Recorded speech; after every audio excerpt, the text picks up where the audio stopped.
적은 에너지로도 고효율을 낼 수 있는 친환경 리모델링에 대한 관심이 높아지고 있습니다.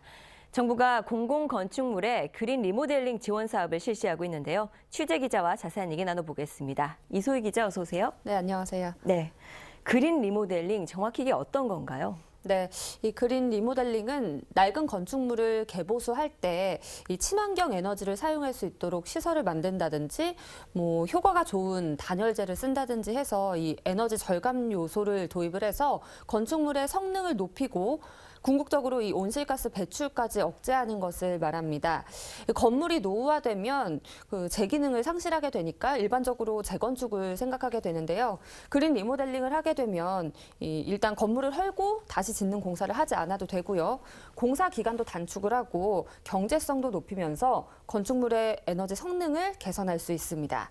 네, 그렇군요. 근데 지금 정부가 이 공공건축물이 그린 리모델링을 할 때 지원을 해주고 있죠? 네. 이 국토교통부가 LH와 함께 2013년부터 실시를 하고 있는데요. 이 지자체나 공공기관이 소유한 건축물의 그린 리모델링을 이제 신청을 하면 일부 비용을 지원해 주는 겁니다. 예. 리모델링 구상 단계에서 설계 비용을 지원하거나 시공 단계에서 공사비를 보조하는 형식이고요. 지난 3년 동안 52개 건축물에서 그린 리모델링을 시행하면서 그 건물들에서 이제 에너지 사용량을 최대 59%까지 절감했다고 합니다. 제가 시공 지원 사업에 선정이 돼서 그린 리모델링을 마치고 올여름 개관을 앞둔 미술관에 다녀왔는데요. 어떻게 리모델링이 이루어졌는지 보시면 좋을 것 같습니다. 낡았던 방송국 건물을 리모델링해 미술관으로 재탄생한 곳입니다. 무려 34년 된 건물이 그린 리모델링을 통해서 단열 효과가 높아졌고 건물에서 쓰는 에너지를 친환경 에너지로 갖다 쓰는 구조로 바뀌었는데요. 우선 미술관의 특성상 채광 효과나 시야 확보가 필요하기 때문에 1층 정면 벽이 유리로 되어 있는데 이 때문에 자칫 단열에 약점이 될 수 있는 부분을 우수한 단열재로 보완했습니다. 단열 효과를 우수하게 만들기 위해서는 이 하부에 보신 것처럼 여기 보시면 로이율입니다. 로이 3중률을 해갖고 외부와 내부의 열 전달을 차단시키고 태양이 남향 방향으로 돼 있어갖고 자체 채광 효과를 받아들여서 내부의 전등을 절감시킬 수 있고. 바닥도 빛을 반사시키는 아크릴로 시공을 해서 전등을 굳이 켜지 않아도 밝은 효과가 있다고 하고요. 창호와 단열에 신경 쓰면서 시공 전과 후를 비교했을 때 무려 41%의 에너지가 절감될 것으로 예상된다고 합니다.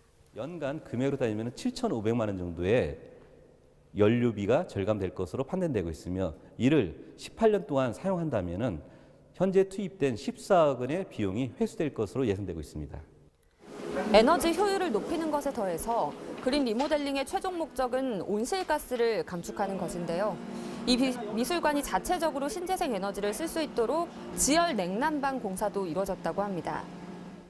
신재생 에너지인 지열을 사용함으로써 화석연료를 사용하지 않아 CO2 저감량도 좋기 때문에 친환경적으로 사용하고 있고요.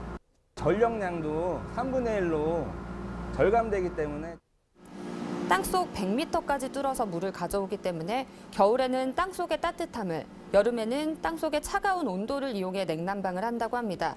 이렇게 그린 리모델링을 하면 에너지 효율이 좋아지고 미래성도 있어서 건물의 가치를 더 높일 수 있다고 합니다.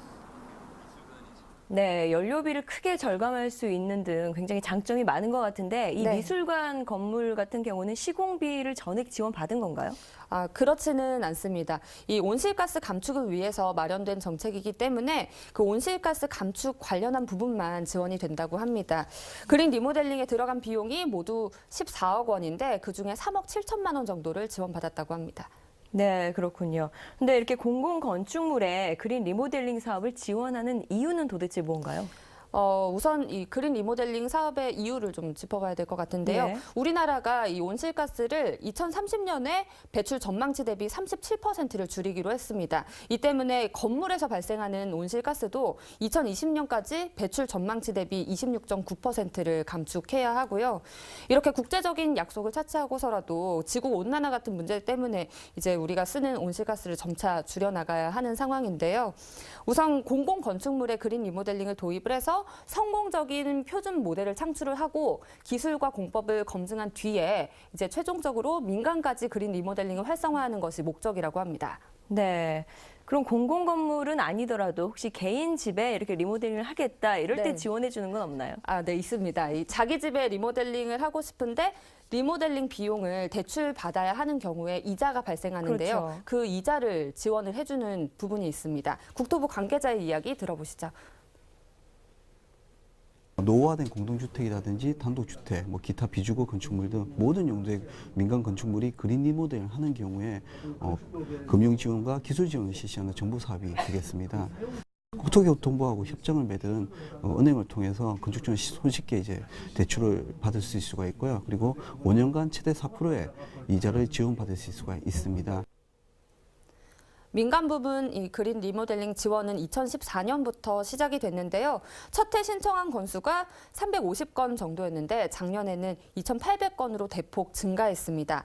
이 에너지 절감에 관심이 높아지고 있기도 하고 거의 무이자로 이 그린 리모델링 비용을 대출받을 수 있기 때문에 점차 관심이 높아지고 있는 것 같습니다. 예, 그렇군요. 그렇다면 이렇게 단열 효과 등을 위해서 일반 집에서도 그린 리모델링을 한다고 하면 네. 창호나 단열재 등에 신경을 쓰면 되는 건가요? 네, 전문가분이 이제 이야기해 주신 게 단열재 교체 공사를 할 때는 이제 외부 단열재와 잘 맞게 그리고 여러 가지 요소를 잘 고려해서 하는 게 중요하다고 하고요.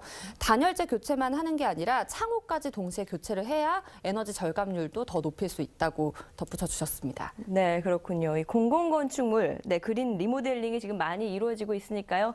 민간에서도 그린 리모델링이 더 확산되길 기대를 해봐야겠습니다. 이 기자 오늘 수고했습니다. 네, 감사합니다.